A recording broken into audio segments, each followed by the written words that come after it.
Om Shanti. Good morning. 16 दिसंबर 2024 की मुरली का सार है, मीठे बच्चे, यह पावन बनने की पढ़ाई सब पढ़ाइयों से सहज है। इसे बच्चे, जवान, बूढ़े सब पढ़ सकते हैं। सिर्फ 84 जन्मों को जानना है। मीठे बच्चे, यह पावन बनने की पढ़ाई सब पढ़ाइयों से सहज है। इसे बच्चे, जवान, बूढ़े सब पढ़ सकते हैं। सिर्फ 84 जन्मों को जानना है। प्रश्न है, हर एक छोटे व बड़े को कौन सी प्रैक्टिस जरूर करनी चाहिए? हर एक छोटे व बड़े को कौन सी प्रैक्टिस जरूर करनी चाहिए? उत्तर है, हर एक को मुरली चलाने की प्रैक्टिस जरूर करनी चाहिए, क्योंकि तुम मुरलीधर के बच्चे हो। अगर मुरली नहीं चलाते हो तो ऊंच पद नहीं पा सकेंगे। किसी को सुनाते रहो तो मुख खुल जाएगा। तुम हर एक को बाप समान टीचर जरूर बनना है। जो पढ़ते हो वह पढ़ाना है। छोटे बच्चों को भी यह पढ़ाई पढ़ने का हक है। वह भी बेहद के बाप का वर्षा लेने के अधिकारी है। ओम शांति। डिटेल है, अभी आती है शिव बाबा की जयंती। उस पर कैसे समझाना चाहिए? बाप ने तुमको समझाया है, वैसे तुमको फिर औरों को समझाना है। ऐसे तो नहीं, बाबा जैसे तुमको पढ़ाता है वैसे बाबा को ही सबको पढ़ाना है। शिव बाबा ने तुमको पढ़ाया है, जानते हो, इस शरीर द्वारा पढ़ाया है। बरोबर हम शिव बाबा की जयंती मनाते हैं। हम नाम भी शिव का लेते हैं। वह तो है ही निराकार, उनको शिव कहा जाता है। वो लोग कहते हैं शिव तो जन्म मरण रहित है, उनकी फिर जयंती कैसे होगी? यह तो तुम जानते हो कैसे नंबरवार मनाते आते हैं, मनाते ही रहेंगे। तो उन्हों को समझाना पड़े। बाप आकर इस तन का आधार लेते हैं। मुख तो जरूर चाहिए, इसलिए गौमुख की ही महिमा है। यह राज जरा पेचीला है। शिव बाबा के ऑक्यूपेशन को समझना है। हमारा बेहद का बाप आया हुआ है, उनसे ही हमको बेहद का वर्षा मिलता है। बरोबर भारत को बेहद का वर्षा था और किसको होता नहीं। भारत को ही सचखंड कहा जाता है और बाप को भी ट्रूथ कहा जाता है। तो यह बातें समझानी पड़ती है। फिर कोई को जल्दी समझ में नहीं आता है, कोई झट समझ जाते हैं। यह योग और एजुकेशन अर्थात पढ़ाई दोनों खिसकने वाली चीज़ें हैं। उसमें भी योग जास्ती खिसकता है। नॉलेज तो बुद्धि में रहती ही है, बाकी याद ही घड़ी घड़ी भूलते हैं। नॉलेज तो तुम्हारी बुद्धि में है ही कि हम कैसे 84 जन्म लेते हैं। जिनको यह नॉलेज है वही बुद्धि से समझ सकते हैं कि जो पहले पहले नंबर में आते हैं वही 84 जन्म लेंगे। पहले ऊंच ते ऊंच लक्ष्मी नारायण को कहेंगे। नर से नारायण बनने की कथा भी नामी ग्रामी है। पूर्णमासी पर बहुत जगह सत्यनारायण की कथा चलती है। अभी तुम जानती हो, हम सचमुच बाबा द्वारा नर से नारायण बनने की पढ़ाई पढ़ते हैं। यह है पावन बनने की पढ़ाई और है भी सब पढ़ाइयों से बिल्कुल सहज। 84 जन्मों के चक्र को जानना है और फिर यह पढ़ाई सब के लिए एक ही है। बूढ़े, बच्चे, जवान जो भी हो, सब के लिए एक ही पढ़ाई है। छोटे बच्चों को भी हक है। अगर माँ बाप इन्हों को थोड़ा थोड़ा सिखाते रहे तो टाइम तो बहुत पड़ा है। बच्चों को भी यह सिखाया जाता है कि शिव बाबा को याद करो। आत्मा और शरीर दोनों का बाप अलग अलग है। आत्मा बच्चा भी निराकारी है तो बाप भी निराकारी है। यह भी तुम बच्चों की बुद्धि में है। वह निराकार शिव बाबा हमारा बाप है। कितना छोटा है, यह अच्छी रीति याद रखना है, भूलना नहीं चाहिए। हम आत्मा भी बिंदी मिसल छोटी है, ऐसे नहीं। ऊपर जाएंगे तो बड़ी दिखाई पड़ेगी, नीचे छोटी हो जाएगी। नहीं, वह तो है बिंदी। ऊपर में जाएंगे तो तुमको जैसे देखने में भी नहीं आएगी। बिंदी है ना, बिंदी क्या देखने में आएगी। इन बातों पर बच्चों को अच्छी रीति विचार भी करना है। हम आत्मा ऊपर से आई हैं। शरीर से पार्ट बजाने आत्मा घटती बढ़ती नहीं है। ऑर्गन्स पहले छोटे पीछे बड़े होते हैं। अभी जैसे तुमने समझा है वैसे फिर औरों को समझाना है। यह तो जरूर है, नंबरवार जो जितना पढ़ा है उतना ही पढ़ाते हैं। सबको टीचर भी जरूर बनना है, सिखाने लिए। बाप में तो नॉलेज है। वह इतनी छोटी सी परम आत्मा है, सदैव परम धाम में रहते हैं।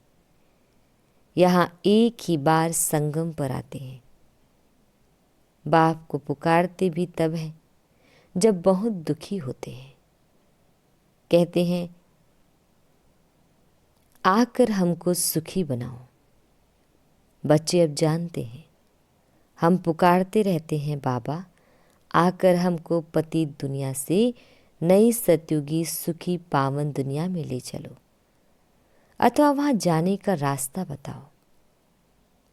वह भी जब खुद आवे तब तो रास्ता बतावे।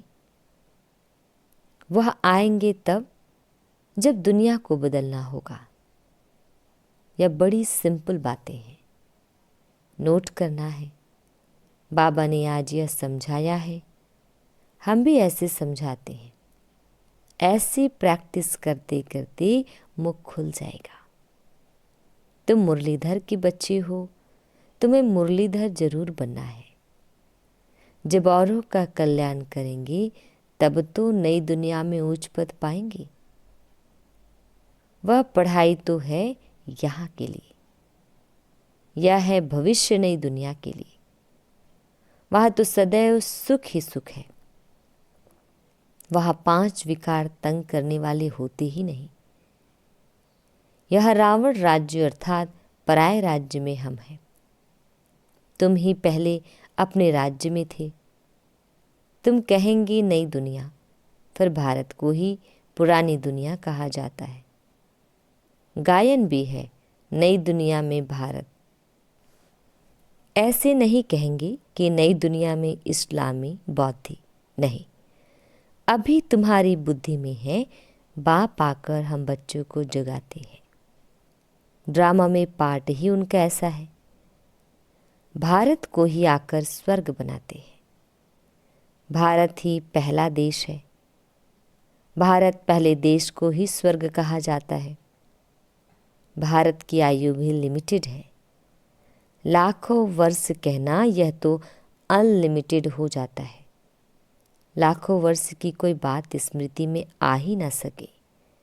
नया भारत था, अब पुराना भारत ही कहेंगे। भारत ही नई दुनिया होगी।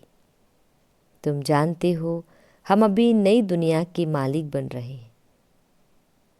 बाप ने राय बताई है, मुझे याद करो तो तुम्हारी आत्मा नई प्योर बन जाएगी, फिर शरीर भी नया मिलेगा। आत्मा और शरीर दोनों सतो प्रधान बनते हैं। तुमको राज्य मिलता ही है सुख के लिए। यह भी ड्रामा अनादि बना हुआ है। नई दुनिया में सुख और शांति है। वहाँ कोई तूफान आदि नहीं होते। बेहद की शांति में सब शांत हो जाते हैं। यहाँ है अशांति तो सब अशांत है। सतयुग में सब शांत होते हैं। वंडरफुल बातें हैं ना। यह अनादि बना बनाया खेल है। यह है बेहद की बातें। वह हद की बैरिस्टरी, इंजीनियरी आदि पढ़ते हैं। अभी तुम्हारी बुद्धि में बेहद की नॉलेज है। एक ही बार बाप आकर बेहद ड्रामा का राज समझाते हैं। आगे तो यह नाम भी नहीं सुना था कि बेहद का ड्रामा कैसे चलता है। अभी समझते हो। सतयुग त्रेता जरूर वह पास्ट हो गया। उसमें इनका राज्य था। त्रेता में राम राज्य था। पीछे फिर और धर्म आए हैं। इस्लामी, बौद्धी, क्रिश्चियन सब धर्मों का पूरा मालूम है। यह सब 2500 वर्ष के अंदर आए हैं। उसमें 1250 वर्ष कलयुग है। सब हिसाब है ना, ऐसे तो नहीं सृष्टि की आयु ही 2500 वर्ष है। नहीं। अच्छा, फिर और कौन था? विचार किया जाता है। इन्हों के आगे बरोबर देवी देवता, वह भी थे तो मनुष्य ही, परंतु दैवी गुणों वाले थे। सूर्यवंशी, चंद्रवंशी 2500 वर्ष में, बाकी आधा में वह सब थे। इससे जास्ती का तो कोई हिसाब किताब निकल न सके। फुल, पौना, आधा, चौथा 4 हिस्सा है। कायदे से टुकड़ा टुकड़ा करेंगे ना। आधा में तो यह है। कहते भी हैं सतयुग में सूर्यवंशी राज्य, त्रेता में चंद्रवंशी राम राज्य। यह तुम सिद्ध कर बतलाते हो तो जरूर सबसे बड़ी आयु उनकी होगी जो पहले पहले सतयुग में आते हैं। कल्प ही 5000 वर्ष का है। वो लोग 84 लाख योनियां कह देते हैं, तो कल्प की आयु भी लाखों वर्ष कह देते। कोई माने भी नहीं। इतनी बड़ी दुनिया हो भी ना सके तो बाप बैठ समझाते हैं। वह सब है अज्ञान और यह है ज्ञान। ज्ञान कहाँ से आया यह भी किसको पता नहीं है। ज्ञान का सागर तो एक ही बाप है, वही ज्ञान देते हैं। मुख से कहते हैं गौमुख। इस गौ माता से तुम सबको एडॉप्ट करते हैं। यह थोड़ी सी बातें समझाने में तो बहुत सहज है। एक रोज समझाकर फिर छोड़ देंगे तो बुद्धि फिर और बातों में लग जाएगी। स्कूल में एक दिन पढ़ा जाता है या रेगुलर पढ़ना होता है। नॉलेज एक दिन में नहीं समझी जा सकती है। बेहद का बाप हमको पढ़ाते हैं तो जरूर बेहद की पढ़ाई होगी। बेहद का राज्य देते हैं। भारत में बेहद का राज्य था ना, या लक्ष्मी नारायण बेहद का राज्य करते थे। किसको यह बातें स्वप्न में भी नहीं है जो पूछे कि इन्होंने राज्य कैसे लिया। उन्होंने प्योरिटी जास्ती थी। योगी है ना, इसलिए आयु भी बड़ी होती है। हम ही योगी थे, फिर 84 जन्म ले भोगी भी जरूर बनना है। मनुष्य नहीं जानते कि यह भी जरूर पुनर्जन्म में आए होंगे। इन्हों को भगवान भगवती नहीं कहा जाता। इनसे पहले तो कोई है नहीं जिसने 84 जन्म लिया हो। पहले पहले जो सतयुग में राज्य करते हैं वही 84 जन्म लेते हैं, फिर नंबरवार नीचे आते हैं। हम आत्मा सो देवता बनेंगे, फिर हम सो क्षत्रिय, डिग्री कम होगी। गाया भी जाता है पूज्य सो पुजारी। सतो प्रधान से फिर तमो प्रधान बनते हैं। ऐसे पुनर्जन्म लेते लेते नीचे चले जाएंगे। यह कितना सहज है, परंतु माया ऐसी है जो सब बातें भुला देती है। यह सब पॉइंट्स इकट्ठी कर किताब आदि बनाए, लेकिन वह तो कुछ रहेंगी नहीं। यह टेम्पररी है। बाप ने कोई गीता नहीं सुनाई थी। बाप तो जैसे अब समझा रहे हैं ऐसे समझाया था। यह वेद शास्त्र आदि सब बाद में बनते हैं। यह सब होल लॉर्ड जो है, विनाश होगा तो यह सब जल जाएंगे। सतयुग त्रेता में कोई पुस्तक होता नहीं, फिर भक्ति मार्ग में बनते हैं। कितनी चीजें बनती हैं। रावण को भी बनाते हैं, परंतु बेसमझी से कुछ भी बता नहीं सकते। बाप समझाते हैं या हर वर्ष बनाते हैं और जलाते हैं। जरूर यह बड़ा दुश्मन है, परंतु दुश्मन कैसे है यह कोई नहीं जानते। वह समझते सीता चुरा ले गए इसलिए शायद दुश्मन है। राम की सीता को चुरा ले जावे तो बड़ा डाकू हुआ ना। कभी चोरी की? त्रेता में कहे व त्रेता के अंत में इन बातों पर भी विचार किया जाता है। कभी चोरी होनी चाहिए। कौन से राम की सीता चोरी हुई? राम सीता की भी राजधानी चली है क्या? एक ही राम सीता चले आए हैं क्या? यह तो शास्त्र में जैसे एक कहानी लिखी हुई है। विचार किया जाता है कौन सी सीता। 12 नंबर होते हैं ना राम सीता, तो कौन सी सीता को चुराया? जरूर पिछाड़ी का होगा। यह जो कहते हैं राम की सीता चुराई गई। अब राम के राज्य में सारा समय एक का ही राज्य तो नहीं होगा, जरूर डिनाइस्टी होगी। तो कौन से नंबर की सीता चुराई? यह सब बहुत समझने की बातें हैं। तुम बच्चे बड़ी शीतलता से किसी को भी यह सब राज समझा सकते हो। बाप समझाते हैं भक्ति मार्ग में मनुष्य कितना धक्का खाते खाते दुखी हो गए हैं। जब अति दुखी होते हैं तब रड़ियाँ मारते हैं, बाबा इस दुख से छुड़ाओ। रावण तो कोई चीज़ नहीं है ना। अगर है तो अपने राजा को फिर हर वर्ष मारते क्यों हैं? रावण की जरूर स्त्री भी होगी। मंदोदरी दिखाते हैं। मंदोदरी का बोध बनाकर जलाए ऐसा कभी देखा नहीं है। तो बाप बैठ समझाते हैं यह है ही झूठी माया, झूठी काया। अभी तुम झूठे मनुष्य से सच्चे देवता बनने बैठे हो। फर्क तो हुआ ना। वह तो सदैव सच बोलेंगी। वह है सचखंड, यह है झूठ खंड, तो झूठ ही बोलते रहते हैं। अच्छा, मीठे मीठे शिकिल दे बच्चों प्रति मात पिता बाप दादा का याद प्यार और गुड मॉर्निंग। रूहानी बाप की रूहानी बच्चों को नमस्ते। हम रूहानी बच्चों की रूहानी मात पिता बाप दादाजी को याद प्यार गुड मॉर्निंग और नमस्ते नमस्ते। धारणा के लिए मुख्य सार है। फर्स्ट पॉइंट है ज्ञान सागर बाप जो रोज़ बेहद की पढ़ाई पढ़ाते हैं उस पर विचार सागर मंथन करना है। जो पढ़ा है वह दूसरों को भी जरूर पढ़ाना है। सेकंड पॉइंट है यह बेहद का ड्रामा कैसे चल रहा है। यह अनादि बना बनाया वंडरफुल ड्रामा है। इस राज को अच्छी रीति समझकर फिर समझाना है। वरदान। पवित्रता की श्रेष्ठ धारणा द्वारा एक धर्म के संस्कार वाले समर्थ सम्राट भव। पवित्रता की श्रेष्ठ धारणा द्वारा एक धर्म के संस्कार वाले समर्थ सम्राट भव।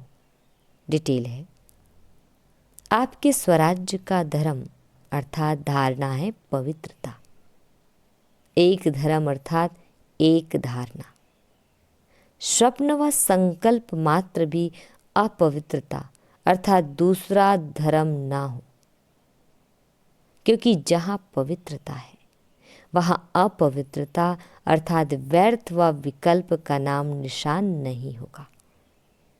ऐसे संपूर्ण पवित्रता के संस्कार भरने वाले ही समर्थ सम्राट है। अभी के श्रेष्ठ संस्कारों के आधार से भविष्य संस्कार बनता है। अभी के संस्कार भविष्य संस्कार का फाउंडेशन है। स्लोगन: विजयी रतन वही बनते हैं जिनकी सच्ची प्रीत एक परमात्मा से है। विजयी रतन वही बनते हैं जिनकी सच्ची प्रीत एक परमात्मा से है। ओम शांति।